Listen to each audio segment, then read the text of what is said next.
Hello everyone. Thank you for joining us in yet another session with Little Leaps. It's inspiring to see your dedication to continuous learning so that we all can support young children in the critical period of their development. Today, I'm super thrilled to welcome Amanda Engelbach as our guest speaker. Amanda is the former editor of Montessori International magazine and has been a certified Montessori educator for over 20 years. Recently, she has also become a positive discipline educator. With extensive experience working with children aged 18 months to 6 years in Montessori settings worldwide, Amanda has trained in London and has worked in schools in Hong Kong and New Zealand. A passion for making Montessori education more accessible to parents globally led her to create the elite mentorship program Chaos to Calm. This program transforms parenting using Montessori tools, positive discipline tools, and the latest science and psychology to raise confident, capable, and resilient children in a sustainable way. So, thank you, Amanda, for accepting my invitation. We are looking forward to learn more about your journey and the ideas that you are going to share with us today. It's an absolute pleasure to be here, Madhuri. Thank you so much for reaching out. I absolutely love connecting with global audiences. And I'm not sure whether it's possible, but can people write in the chat where they're actually calling in from? Yes. Please share your location, and we would love to know your, which part of the world you are coming from. Yeah, and also if you have children, what age are your children as well? That would be really interesting to know. I'm actually based in the UK in a place called Winchester, which was actually the old capital of England. So it's about an hour from London, and as Madhuri, you said so beautifully in your introduction, I've also lived in Hong Kong, where I was working in a Montessori school, and New Zealand as well, where I was working in a Montessori setting there as well. And then I returned to London. I did my training in London, actually at a place called Montessori Centre International, run by Barbara Isaacs at the time. So she's a huge mentor of mine, and I think some of you may well be aware of Barbara. And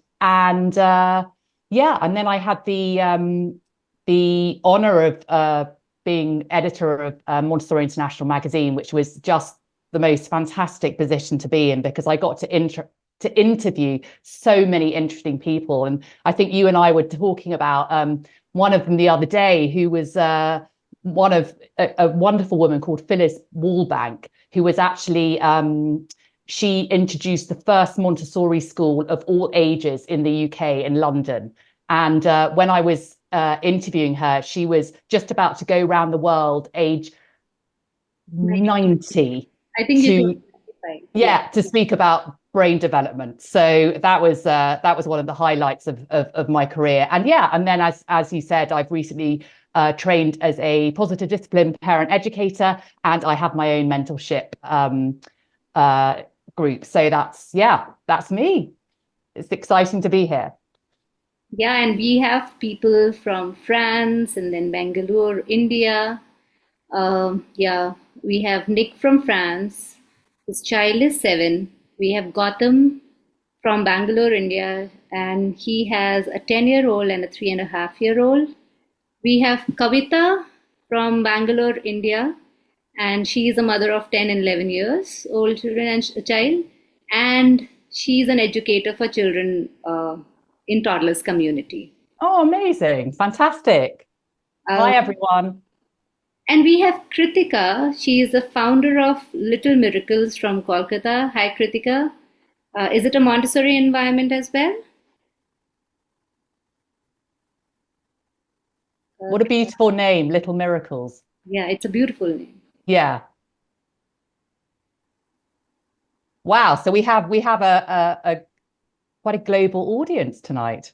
Yes, indeed. So let's start our topic, how to foster motivation naturally. So I remember the last time we had this conversation, Amanda, you wanted to do some, drills with the audience. So do you want to do it now or you want to do it later?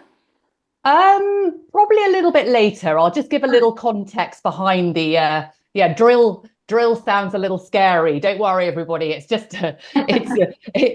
an activity where I'm going to ask you to actually kind of step into the mind of a young child, and then I'm just going to read out some statements and see how you feel about the different ways of expressing ourselves. So yeah, so we'll do that if that's okay a little bit later. Yeah, of course. So I remember you telling me there are different types of motivation. So could you Yeah. elaborate a bit on, what are different types of motivation? Of course. Well, the one I think we're really kind of we know more about is actually extrinsic motivation or external motivation. And that's when we do something for either the recognition of a reward or some sort of praise, or it's always something that's external to us. It can also be the fear of something. So it could be the fear of punishment, for instance. So rewards and punishments are very much kind of external motivators, either to move towards something or to move away from something. And then there's internal motivation. And that's when we make choices and decisions based on our sort of own internal compass. So it's very much kind of coming from within. And when we do a activity outside of with intrinsic motivation, we do it for the joy of it. We do it for the sake of the activity itself, rather than for something that we're going to get at the end of it. And there's been some really interesting research over the last 45 years, which is called self-determination theory. A couple of psychologists from Rochester University in the US have come up with a body of thought called self-determination theory. And they actually proposed three needs that every single human being has. And if these three needs are nourished, we have what we call intrinsic motivation. So I'll just briefly talk about the needs because they have so much relevance for us as parents and educators and caregivers, and also for anyone that works, leaders in the workplace as well. So these needs are relatedness, so a sense of connection and belonging. That's a very, very key part of intrinsic motivation.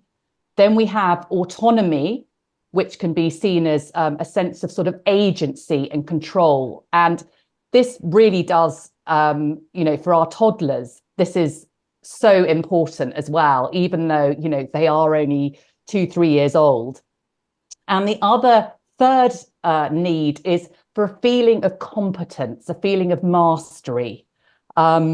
And if you think about, I know many of your parents are sort of in Montessori environments and you yourself being a Montessori educator, if you think about the Montessori environment, how it actually kind of meets these three needs, sort of, offering choices to the child, that feeling of mastery when they actually kind of, and that free choice in choosing materials. So she was definitely on to something before Edward Ryan and DC came along and did their research. So as always, she was a visionary. Yes, absolutely. That's so true. I think that is why she was known to be ahead of time, isn't it? Absolutely. I once heard, I read an article and the title was "The Future of Education was formed in 1907." And I just love that because that's when Montessori first opened up her school. And that was actually the Forbes magazine in the US. Oh, Yeah. So I just love that title because it's just says everything really. so I like the idea of, this self-determination theory. And Mm. I know that you're very keen to debunk some popular myths around motivating children. So, would you start with the first one that you think is the biggest myth to motivate? Yes, absolutely. My favorite pastime is debunking myths. So the first myth that I want to debunk is that rewards motivate children. In fact, actually, what I want to explain is actually that they do the very opposite. And there was a wonderful study done by two psychologists called Lepper and Green. And they took a group of preschool children who loved to draw. And they divided them into two groups. One group was offered a reward for the drawings, and the other group wasn't given anything. And what do you think the results were? Of course, the one who didn't get any reward was actually more happy after doing their work. Absolutely. And the ones that were offered the rewards, their spontaneous drawing dropped by 50%. And not only that, the aesthetic quality of their drawing also diminished, just because it suddenly became a means to an end.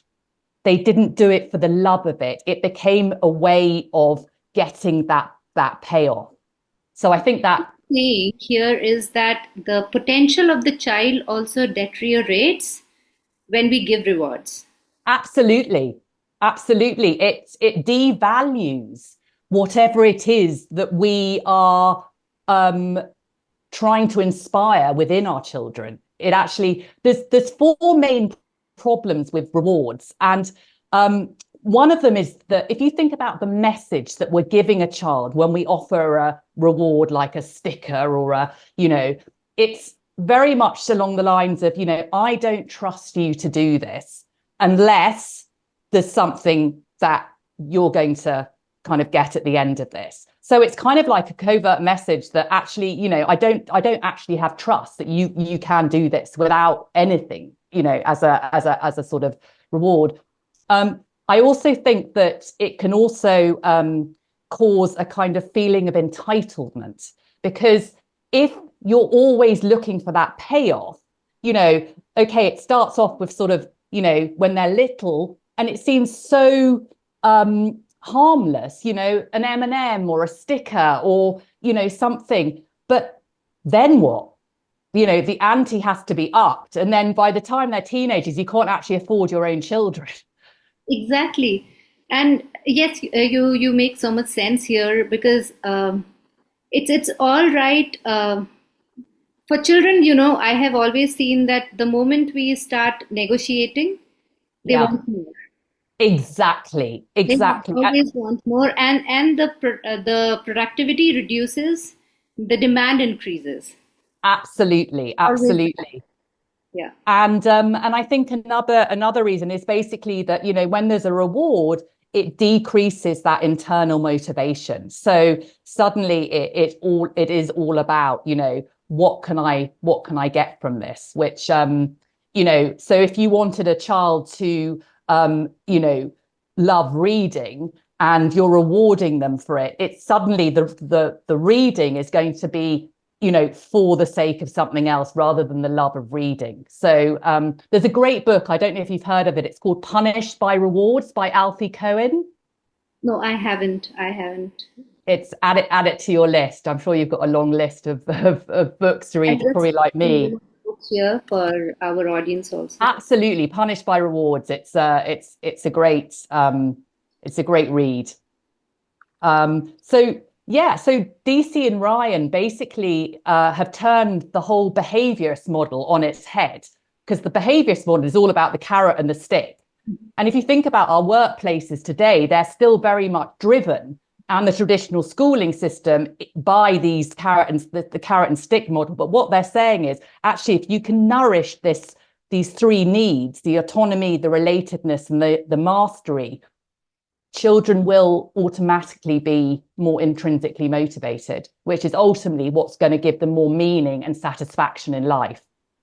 Yeah, and the more rewards we offer to the children, and not always will they get the rewards, isn't it? Sometimes when they are not performing well and we just ignore, or sometimes not as per their expectation, instead of giving them the confidence, it actually pulls them down. So rewards. Absolutely. Yeah. So it's what I kind of really want to talk about particularly today is the use of our language, and how we can really use our language to either kind of externally motivate or intrinsically motivated, which brings me on to my next myth that I want to debunk. And that is that praise increases self-esteem. And it's something that I know personally, when I started off in a Montessori environment, I found it very difficult to break that habit of just saying good job or well done or I'm so proud of you or yay, you did it, you know, because it's we want to be our children's cheerleader, but how can we do it in a way that, you know, still fosters that intrinsic motivation so they don't become what there is a term, approval junkies. You know, they're always looking for that kind of that validation from either their teachers or their parents. You know, what do you think of it? What do you think of it? We really want to kind of try and get them to look towards their own sense of what they feel about something or other. So a lot of people use the words encouragement and praise interchangeably. And actually, according to positive discipline, they are very, very different indeed. And if we actually look at the dictionary definitions of encouragement and praise, so praise is to put forth a favorable judgment. So if you just take that word judgment, and encouragement is to inspire and to spur on. And obviously it's got the word core in there from the Latin courage. So what sounds better? Do we want to like judge our children, or do we want to actually inspire them and imbue them with courage, right? So when you look at those two definitions, that they're actually quite different. Just go back to my You know, I always tell parents whenever I hear them saying, "Good job, well done, I'm so proud of you." I always yeah. tell them, you know, this is the most lazy way of attending to your child's work. Absolutely. And if you think about it, I always like to put it into kind of a, you know, into an adult way of form. Imagine, you know, you've done this really difficult piece of work for your boss and you take it in and they just look at it and go, good job. You know, it's like, how does that feel? I don't think it feels particularly good. It's like, well, did you notice it? Do you see me? Is there anything particular you liked about it? You know, so I think it's very much the same with our children as well. It's like they're not feeling kind of seen for what they've done, but it's like, well, what do we do instead, right? It's not that easy. So that's what I want to actually kind of bring in the tool that we were talking about earlier now, because I think it will give all of you guys listening and those who are looking at the replay a really good way of seeing for yourself how certain things feel. So what I'm going to do is if you, all of you here tonight, if you can just kind of shut your eyes and just get into the mind of a 4-year-old child or a 10-year-old or a 3, you know, just whatever feels right. And I'm just going to say some statements out loud, and I just want you to feel what you are inspired to do due to the statements. So I'm just going to read them out now. So, I like what you did. You did it just like I told you to. You're so smart. You're such a good girl or boy. I wish the others could be just like you. I love the way you're sitting. I wish everybody else could sit like you too. So how did those feel? Anyone can share, by the way, if you want to take yourself off mute or... Yes, we would like the audience to share what they feel. Yeah. I Are see. you Kritika, Are you we okay? can't hear you. We can't hear you. Who, me? No, Kritika. Kritika. Ah, she said,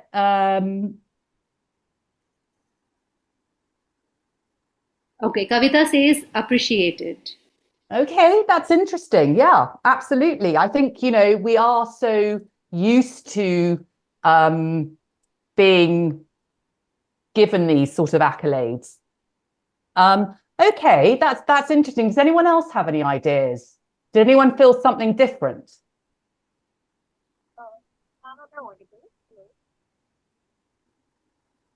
Is it Kirti? Right, Keith. Yeah, yeah, Kirti. Yeah. I think I felt a little competitive. I felt that I am better than everyone else. Mm, that's interesting. Thank you for sharing, Kirti. That's a really interesting feeling. Yeah. Kritika says, if I want to keep hearing these compliments, I will have to keep performing the same way. So Mm. that's interesting. Yeah, very interesting. Thanks, guys, for sharing. It's always really lovely to get the audience's feedback. So what I'm going to do now is I'm just going to ask you to go back into your child state, and I'm going to read you a second set of statements and see how these feel. Tell me about your picture. You figured it out by yourself. How did you do that? I noticed how focused you were as you were working on that puzzle.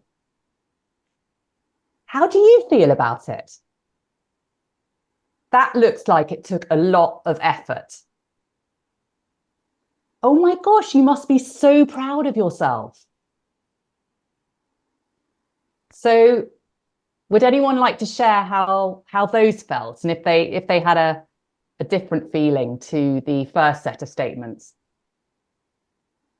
I think I felt highly appreciated and noticed. Highly achieved, you are saying, Kirti? Yes, highly achieved, appreciated, and noticed as well. I mean, my efforts Mm, were noticed. All right. Yes. thank you. Would anyone else like to share? How did you feel, Madhuri? I felt empowered. Mm, Yeah. yeah. Kavita says, self-driven, appreciating the process. Yeah. Mm, yeah. So basically, those were uh, just showing you the first set of statements were obviously praise statements. Yeah. So you're so smart. You're such a good girl, boy. And then the second set were more what I would call encouragement statements. And the way I like to look at praise and encouragement, listen, we're all going to come out with, I'm so proud of you. And that's okay. And good job. It's going to come out. But I always see praise as the candy, like the chocolate, and encouragement as the vegetables. You can never, ever get enough encouragement. And, the more that a child feels seen and noticed and kind of appreciated for, the effort they've put into something, they're also going to develop what Carol Dweck, you may have heard Carol Dweck, she's a researcher from Stanford, she calls a growth mindset, which is something we really, really would like to encourage in children, because it's something, if you're actually encouraging the process and the effort, it's a variable that the child can control. Whereas if you're actually just giving a label, it's like, well, the research shows that children don't actually want to lose that label. So they're less likely to take on challenges. And I'm actually just going to share a piece of research that Carol Dweck did. And she took a group of 500 fifth year students in the New York public school system. And she divided them into two groups. And they were both given a sort of easy-ish non-verbal IQ puzzle to do. And one group was praised for their intelligence and given one line of feedback. And the other group was praised for the effort that they put in and was given another line of feedback. So the first line of feedback was, oh, you're so smart, that's why you've done so well. And the second line of feedback the other group got was, you've worked really hard at this. This is why you've got this score. Both groups were then given the choice of 2 more tests, and they were told that the first test was going to be as easy as the first one, or they could take a more challenging test where they were going to learn a lot, but it was going to be slightly more challenging. Now, the group that were encouraged for their effort, 90% of those children took the challenging test, whereas the group that were praised for their intelligence, the majority of them took the easy test, which is fascinating because I think it shows that actually, it's a fear almost then of not living up to this label. Yes, I had this session with Susan Shea, and oh yes, and I remember she telling us that when we are using statements like "I'm so proud of you" or "you are such a good girl," as a parent, it's not bad to say these things, but not in public, because when we are saying these things in somebody else's presence, that is when we are creating a lot of pressure. But when we are saying it in private, it is a very personal, emotion that we are sharing with our child. So yeah, that's something special. But when we are saying, "I'm so proud of you" in front of a group of people when they did something, then we are adding on to the child's pressure. That's interesting. I hadn't seen it in that way before, actually. Yeah, very interesting. So I think if we look at the sort of the 3 main differences between praise and encouragement. So praise focuses on the doer. Okay, so you're so smart, you're so intelligent. I like the way you did that. Whereas encouragement focuses on the deed itself. And praise also focuses on the end product. So, which actually, if you don't get that end product, where does that leave you? Whereas encouragement focuses on the process, so on improvement. And also we go back to, again, praise is very extrinsic, and there is such a thing as praise junkies. You get kind of this you need that fix, and obviously encouragement is much more intrinsically motivated. So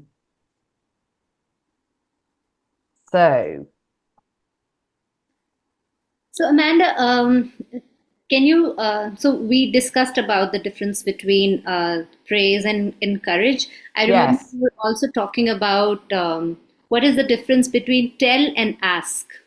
Well, So, this is another tool that I'd really like to share with your audience. And this is a positive discipline tool. And positive discipline, and I'm sure many of you know, is pioneered by Dr. Jane Nelson, an amazing woman. She's currently, I think, 82, 80, and she's I think sorry. she is 86 now. Yes. Wow. She's 86 and she is still going around the world. In fact, I'm sponsoring an event in America in September, and she's the keynote speaker.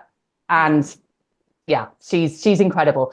Anyway, I love sharing this tool because I think it's something that everyone here tonight can actually take away and use, and you will get immediate results. Now, not every tool is going to work with every child, but if you sort of take your child and then use this tool, you'll see what I mean. So the tool is called motivational curiosity questions. And once again, I'm just going to ask you to listen to a set of statements and to get into the mind of a child and to see how you would feel, or even an adult, quite frankly.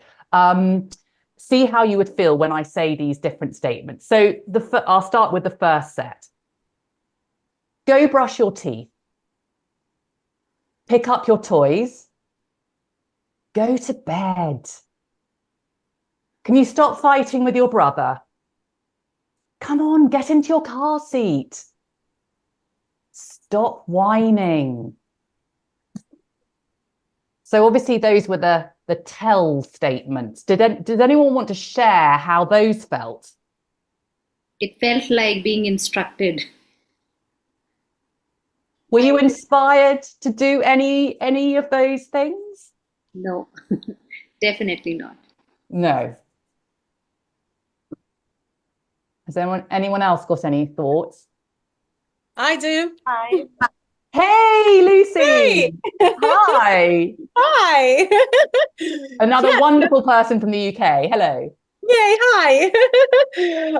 Yeah, so definitely, I mean, whenever I've got someone just telling me what to do right off the bat, it just feels like they're being disrespectful towards me. It feels like they're not listening to me. It feels like that's like I want to understand why they're telling me do stuff. Tell me why first. Justify. And Absolutely. use a respectful tone of voice. So yeah, I just feel completely discouraged. Yeah, no, that's a really great word, actually, discouraged. Yeah, absolutely. Yeah. Kavita says, Would anyone else like to share? yeah, Kavita says it's like being taken control of. And Nick says Yes. I was inspired to do the exact opposite. Ah, yeah. So you can see why, just from kind of having a sort of sense of how they feel, why. And do you know, like, I think there was some research done, and the average toddler gets told what to do 400 times a day. So you can imagine why they kind of children zone out half the time, I think, you know, and we tend to tell a lot more than we actually listen, which I think is something that we could just all be a bit more sort of aware of. Anyway, so I'm now going to read a second set of statements, and I just want you to see how these feel. What do you need to do so your teeth feel really clean? What do you think you should wear so you're warm outside? What do we do with our toys before dinner? How can you and your brother solve this problem? What words can you use so I can hear you? So would anyone like to share how those felt? I felt that my opinions mattered. Could you please repeat again, Kirti? Yeah, I felt that my opinions mattered. She says she felt that her opinions matter. That's so lovely. I like that. Yeah. Kavita says helping one act for himself. Mm-hmm. Kritika says she felt respected, that I had a say. Yeah. Brilliant. Thanks, guys, for sharing. Lucy says encouraged to be a better person. That's true. Yes. Yeah, absolutely. And what's really interesting is I can't see all of you, all of your sort of physiology, because obviously we're online, but when we're actually asked, when we're told to do something, even as adults, we actually tend to kind of go into that kind of fight, flight, or freeze. We tend to kind of shut down. And if you think about actually how learning happens, if our prefrontal cortex is shut down, we're not going to do anything. You know, we're just kind of reacting. Whereas when we're asked a respectful question, we actually go into the problem solving part of our brain, and we're feeling capable as we're looking for the answer. Now, obviously, the questions do presuppose that the child does know what to do. So they've already been taken through the skills that, you know, when we go out and it's cold, we wear a coat, and so you're not kind of setting them up to fail, you're setting them up for success. And it's just basically a kind way of prompting them to know to tell you what they already know, which is so lovely. And how, you know, you try using those with your children, and I'm sure, you know, whether they're 10, 12, 3, you're going to get a much more motivated response, I think. So I'd love to know how you all get on, you know. I'd love you to. And in fact, actually, at the end of this talk, Madhuri, I think you're going to put a link into the chat. I have a free resource for you all, which is basically just a script. We call it Flip the Script, which basically gives you some ideas of how to ask respectful questions. And it's just a way also of teaching children not what to think, but how to think. And I think that's the crucial difference there. So yeah, I hope you all enjoyed being a 4-year-old. I'd also just like to kind of emphasize some sort of ways you could actually start using encouragement with your children, encouragement phrases. And I was working one-on-one with one of my clients, and she was finding this particular habit really hard to break, and she just wanted something that she could sort of start her off. So I just said, just say, I notice that you put your pajamas on by yourself. I noticed that you cleaned your plate away by yourself. And that's just a really nice way of putting you into the kind of present moment. So you are actually observing and noticing what your child is doing, but they feel so seen and heard. So I notice as a really, really powerful way of starting to kind of use the language of encouragement rather than praise. Another one is just, I appreciate. So I appreciate you setting the table. I appreciate you putting your seatbelt on by yourself in the car. However little the child is, they are going to feel so,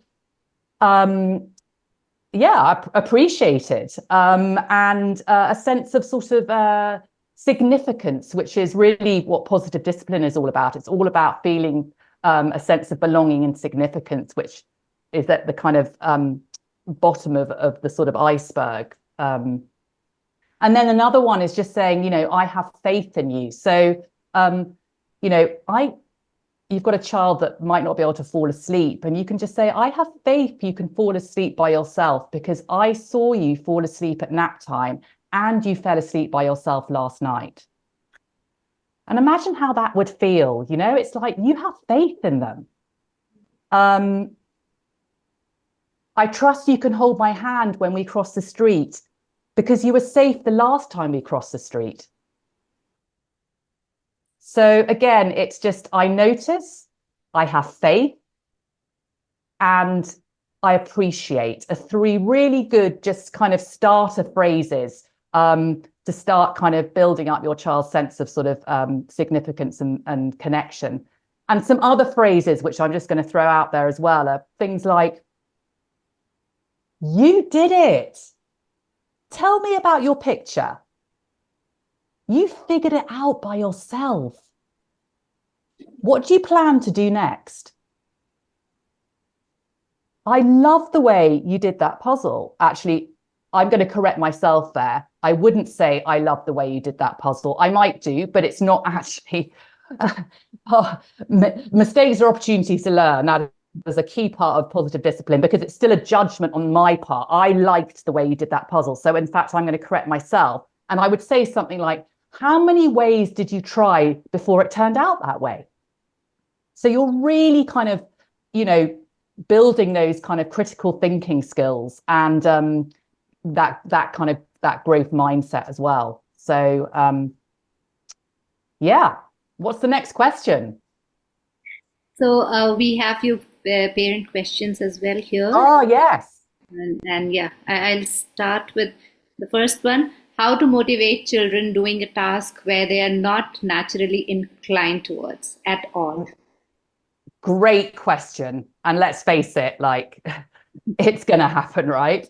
But if you go back to those 3 fundamental needs of intrinsic motivation, so you've got autonomy, just offering a child a simple choice. So if there's something they don't particularly want to do, offer them a couple of choices. If they don't want to brush their teeth, perhaps they want to,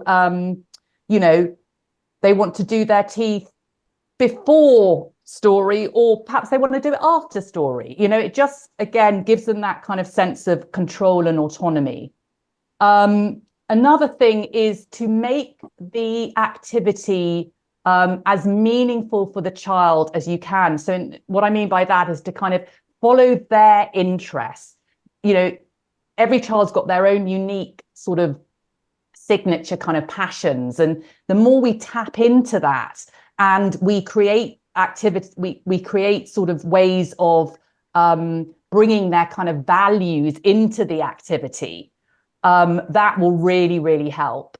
Another thing is obviously going back to those 3 fundamental needs, relatedness. So relationship is so important. So research has shown that if a parent is interested in the activity themselves and shows that they value it, your child is much more likely to value the activity as well.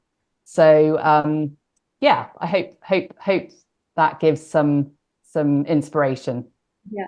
And I think I would like to add a little more here. Motivation also is something that we can encourage the children by observing them. So we may feel, it may seem like the child is not interested in doing that work or that activity, but probably the child is done with it, or the child doesn't know how to do it. It can be either ways. Absolutely.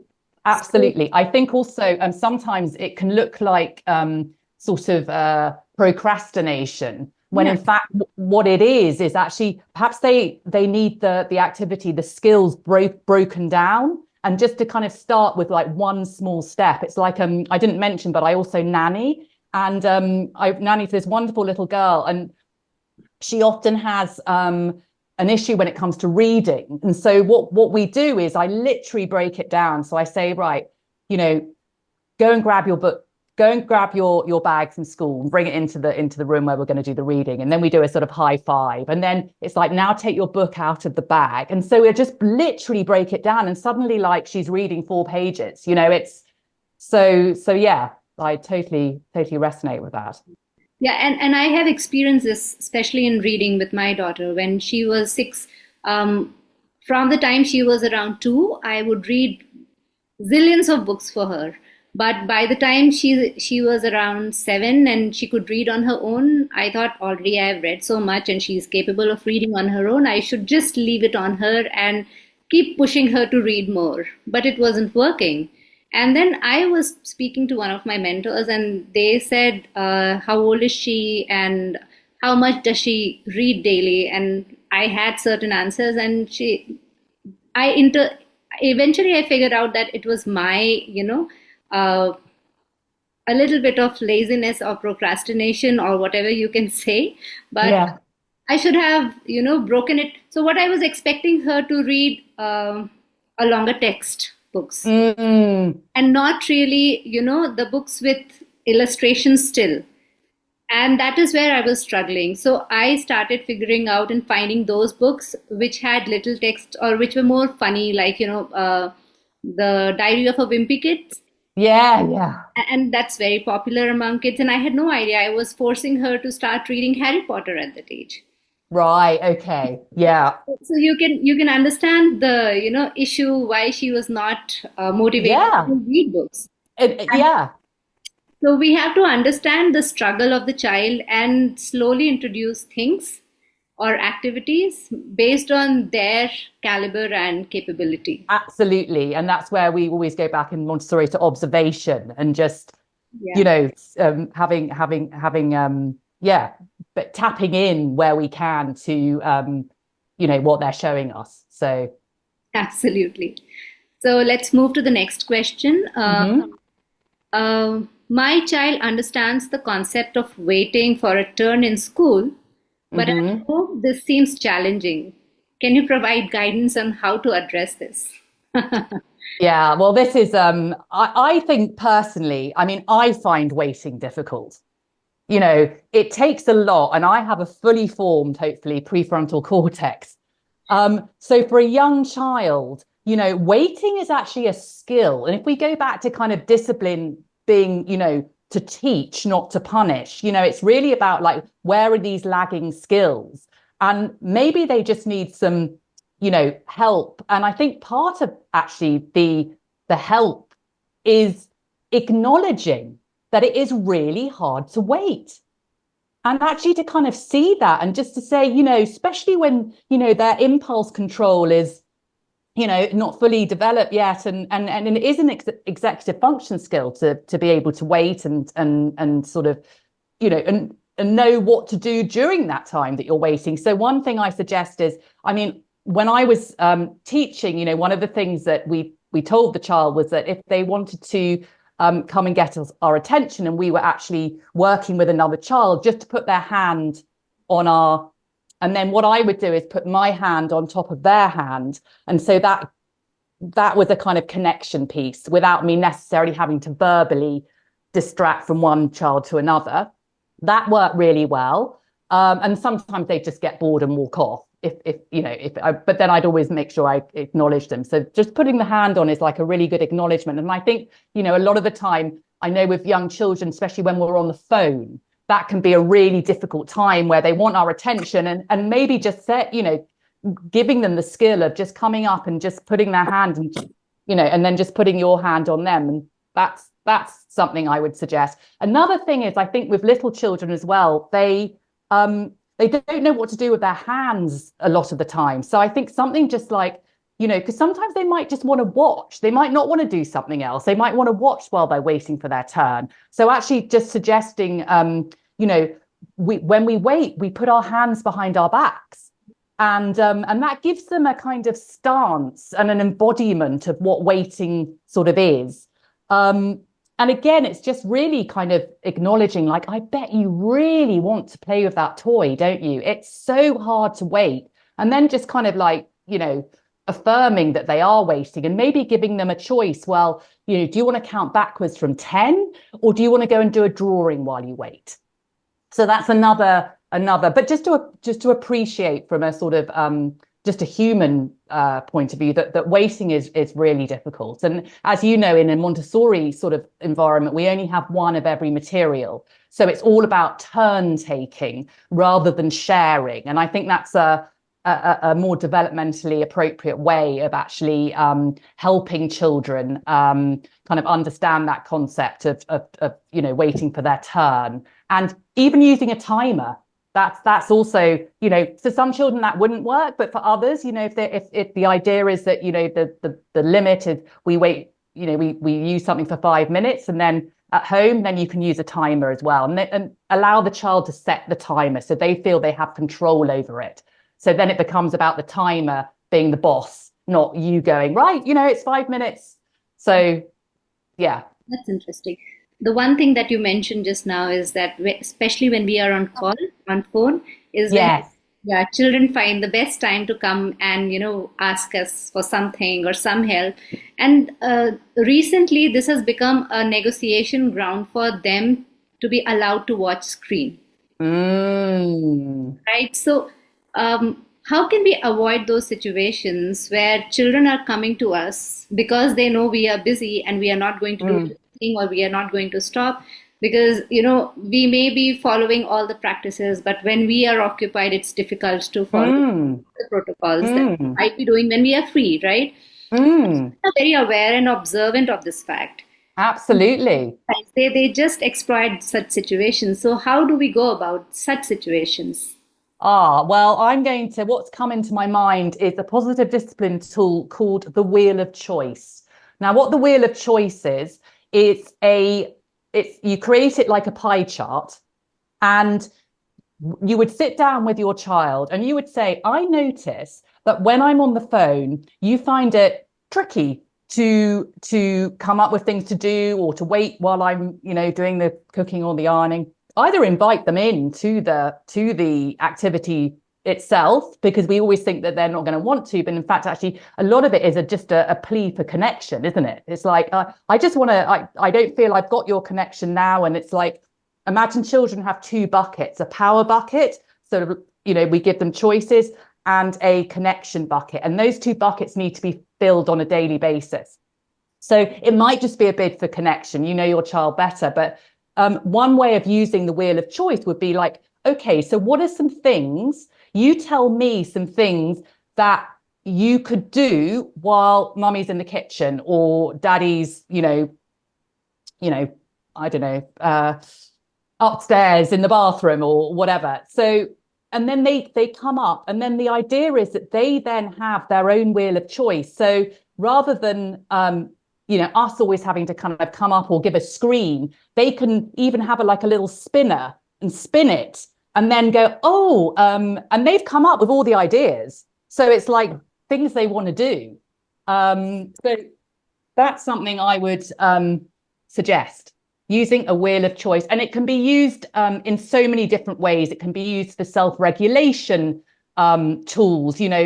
When I feel angry, okay, so what things make you feel calm? And do a pie chart, and then they can kind of spin the wheel and choose a different thing. And it's a great. I had this same child that I nanny for. She's just found out she's gluten intolerant, and so we did a wheel of choice for all the things that she can have and the choices she can have, and so that really empowered her. And it was very solution focused rather than, I can't have that, which obviously, yes, that's sad. I validate that, but let's see what we can have. Let's spin the wheel, so. Yeah. The wheel can be something else. It can be a chart, or it can be anything. I'm just, giving these options so that it becomes easy for parents, because not everybody can make pie charts probably. So yeah, when I mean a pie chart, I just mean literally like a round circle with, say, 4, and like we'd just divide it into 4, and then you can start maybe just with 1, and then you could put a question mark, and they have to kind of maybe think about what it is they want to go there. So it's just a fun tool. Yeah. So this seems to be very, very useful tool, but will it work for toddlers as well? Absolutely. What you would do is you would just limit the number of options. Okay. Yeah. So, but the key is you'd think, oh, well, they're toddlers, therefore I should be the one actually filling in the pie chart, but the circle. But actually, to get your child's buy-in is the key. That's the magic sauce. Because, and obviously you can sort of say, so what things do we like doing before bath time, or what toys can we play with in the bath, and they will come up. Even if they're non-verbal, you can help them along. I think the younger we can introduce these tools, the better, because they're going to get that sense of empowerment. And you could even use pictures. Children are very visual, so either taking pictures of the child doing certain things which they would love, imagine, or they could do their own little drawings as well. So it becomes it's very child-led. So we have Gautam asking a question. He asks, binary choice would be better. Gautam, could you please elaborate on your question, please? Yeah, like for toddlers, I think they don't understand if you give too many choices, right? Absolutely, you're absolutely right. So yeah, maybe just 2 choices. Yeah. All right. Yeah, absolutely. And you don't have to fill in the whole, and obviously every choice has been almost like rehearsed and practiced. So you kind of do a sort of a role play. So it's like, right, I'm going to be on the phone and you're going to want my attention now, let's go to the wheel of choice. You know what I mean? So they've actually had practice running through these activities, which I think is really important as well. And Lucy has a suggestion. She says using pictures of children in action is so powerful. That's so true. Yeah, absolutely. And they just absolutely love it as well, because it's like they're seeing themselves, and it's just a great visual reminder, and it starts to kind of get them kind of pre-planning and time management and all of that sort of stuff. Like if you're looking at a bedtime routine with pictures, something like that. Yeah. So if we have any questions from the audience, we are open. I think we have it. Sorry. Nick, I think Nick has a question. Hello? Okay. We had another question come through about the maths materials. Yes. Were we going to tackle that one? Do you want to just give the audience an idea of what the question was? Yes. So the question was, the parent was taught mathematics in a very traditional way, but now the children are learning the maths through Montessori material. So the question is, how can they connect with the terms that they can explain these children, because they have no clue as to what these materials are and how, So, for example, stacks and cubes or racks and cubes, right? We don't, as a parent, even I had no idea when my daughter was learning that. I had no idea, or binomials or those binomial, the terms that are used in Montessori material method. The traditional parents find it difficult to absolutely, yeah. I mean, it's got its own language, which we obviously had to learn as well, which was interesting.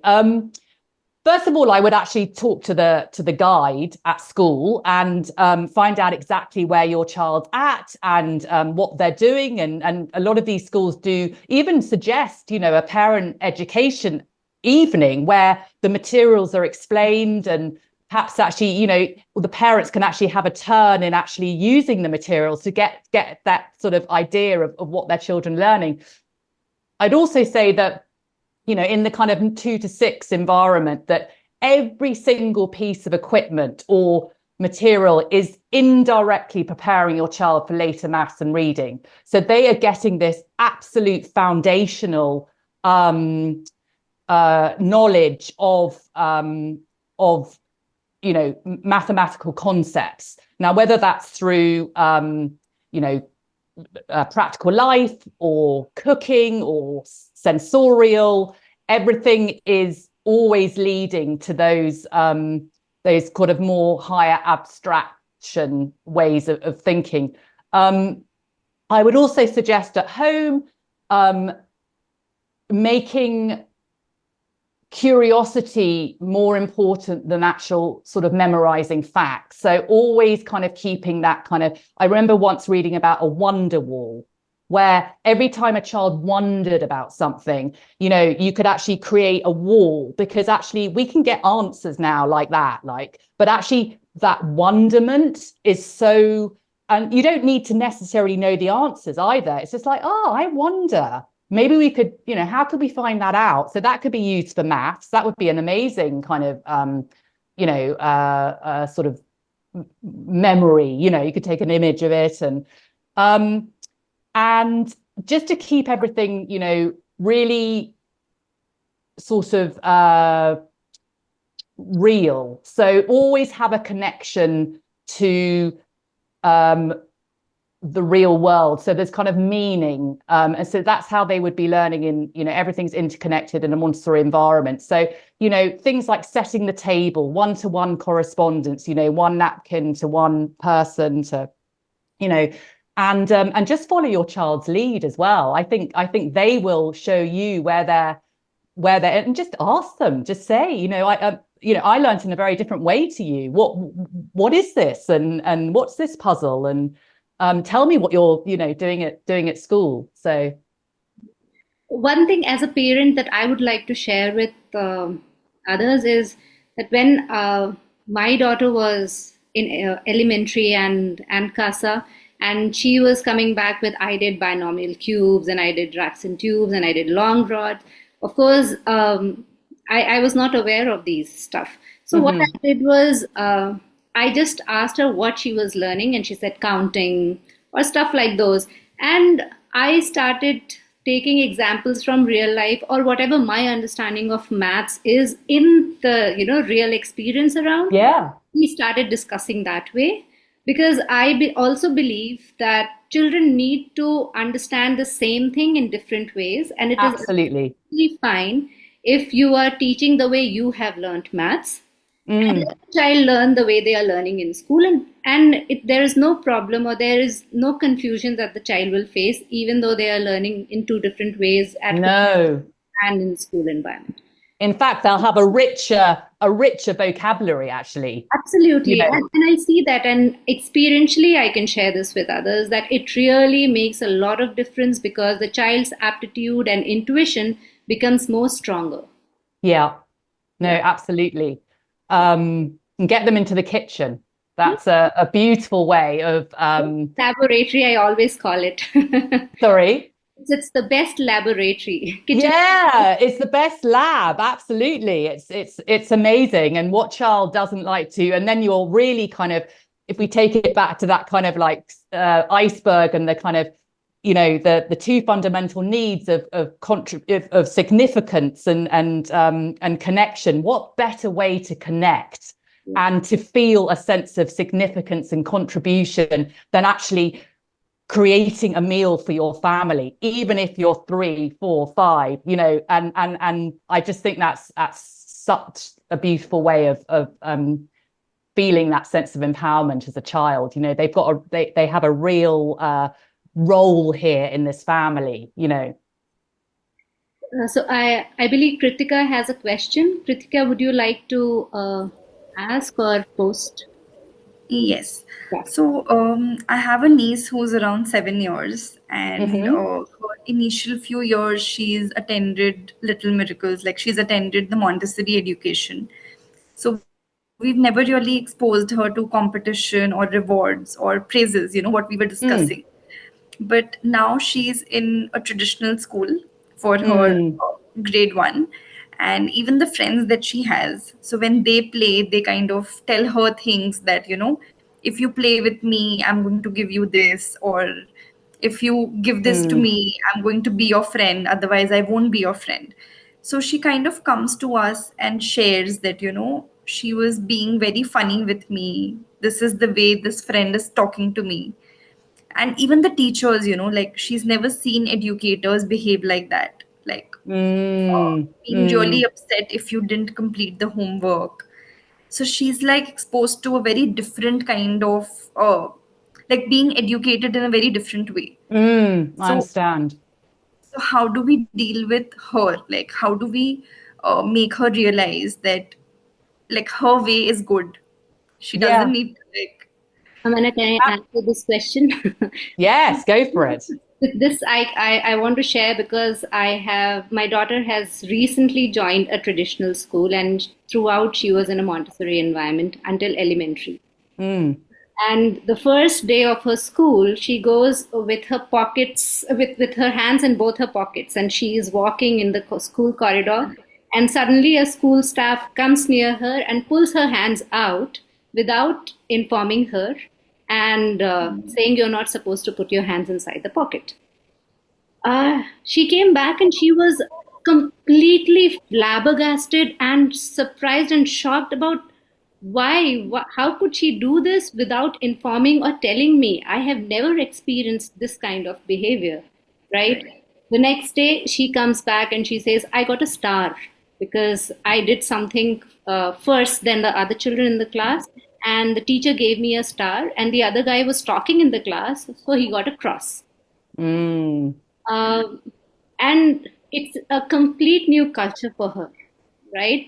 Um, we were also a little bit taken aback and we were like, did we make a wrong choice by putting her in a traditional school? But then, after discussing, me and my husband, and brainstorming, we also figured that our children have to face new people, new situations, mm. challenges in our lives. What is important is how we deal with these situations when our children come up to us. Absolutely. Is coming to us, and recently again, I got an email saying your child has breached the protocols of school norms, and she had a long nail. It was not too long, but she has not cut her nails, and she is not self groomed or something. And she was so anxious. She comes and, Mama, you got a mail? I said, yeah, I did. And she got the nail cutter, immediately started cutting her nails. And what we did was we said, it's absolutely fine. you don't need to worry about anything, because the school clearly mentioned the third time we see this, you will be sent back home. And she was more worried about how are we going to react to this situation. And we said we are absolutely fine. We understand these things happen. We have faced it being from a traditional schooling background. We understand all this, and it's absolutely fine. There is nothing to worry about. And she is fine. She calmed down. Though she maintained those disciplines that are being told to her, but she is not taking the stress of doing it or getting under any kind of pressure that if I'm not doing, something will happen, because the parents are backing up. I think that's really important. Yeah. All you can do is see these situations, whether it is friends, whether it is teachers, whether it is another person in the vicinity or in society, somebody will come and somebody will not treat your child the way you treat. Your child has to prepare themselves for this world. So what you can do is you can emotionally support them and tell and show them how to navigate through these kind of situations, and it will be absolutely fine. Amanda, would you like to add something here?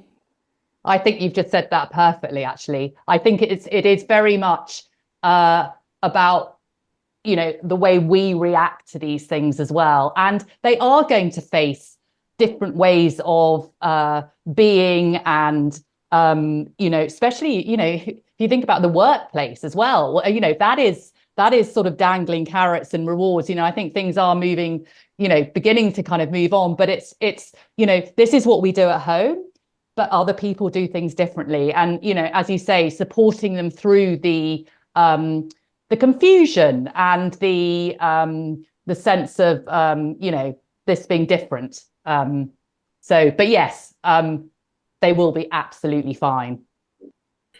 Thank you so much. Pleasure. Thank you for your question. Yeah.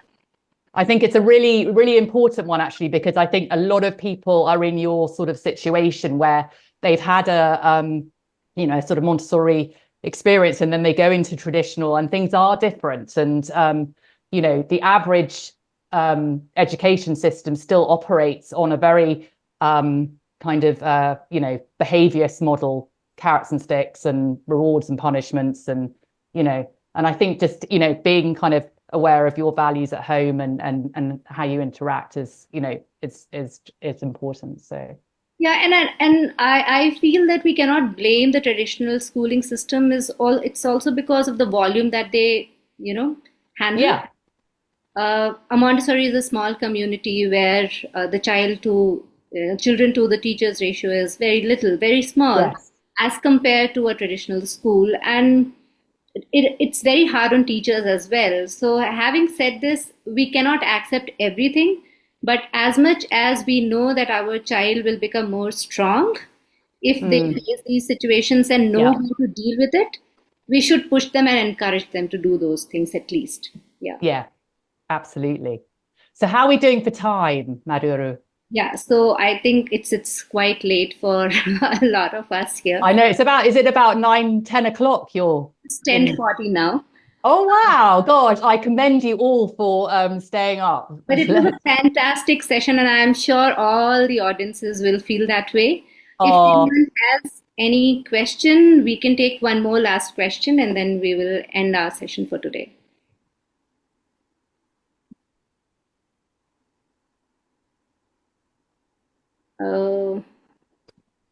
I also just have a little story to end on. Yes, and you, I would like you to share how people can reach out to you as well. Yeah, absolutely.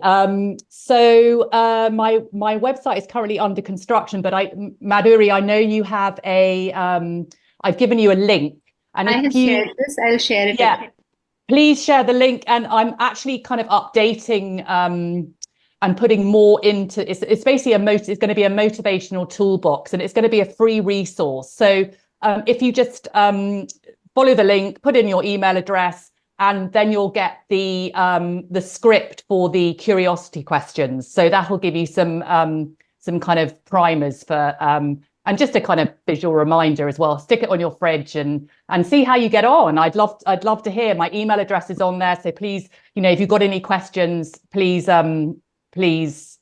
But I just want to end with a little story about talking about motivation, I think as much as we kind of want to do the right things, we also kind of want to not do the things that are demotivating, you know, as we talked about, sort of praise and rewards, but actually also kind of putting limits on, you know, sort of highlighting our child's limits rather than kind of focusing on their strengths, thinking that, you know, they'll do better, you know, if they're aware of them, they'll want to work more on their limits. And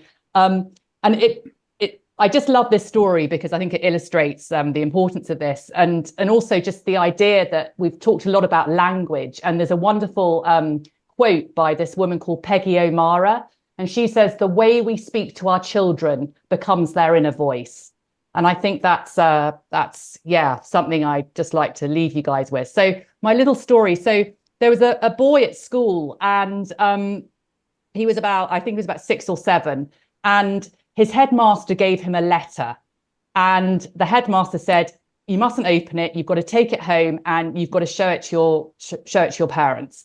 So anyway, he gets home, he gives the letter to his mum, and the whole time he's like, "What does it say? What does it say? What does it say?" So she reads out the letter to him, and she says, "Well, actually, unfortunately, the school is saying that they can't cater for your sort of your intelligence and your sort of enthusiasm for learning. So they think that you'd be better being homeschooled." So the little boy was quite happy with this, and you know, he was quite excited about the whole idea about being homeschooled, and you know, he was going to miss his school. But anyway, what the letter actually says was that they didn't feel that this boy had the mental ability to kind of you know, shine within this environment, and they used a word that would now mean something like ADHD. It was an old term. So rather than obviously, you know, tapping into that, the mum just told him, you know, the other story.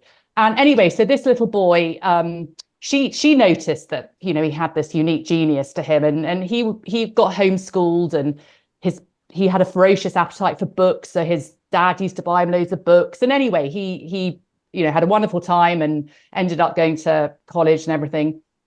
And you might be wondering, well, you know, what happened to this little boy? And actually, the world would be a much poorer place, because this little boy was actually Thomas Edison. Edison, yeah.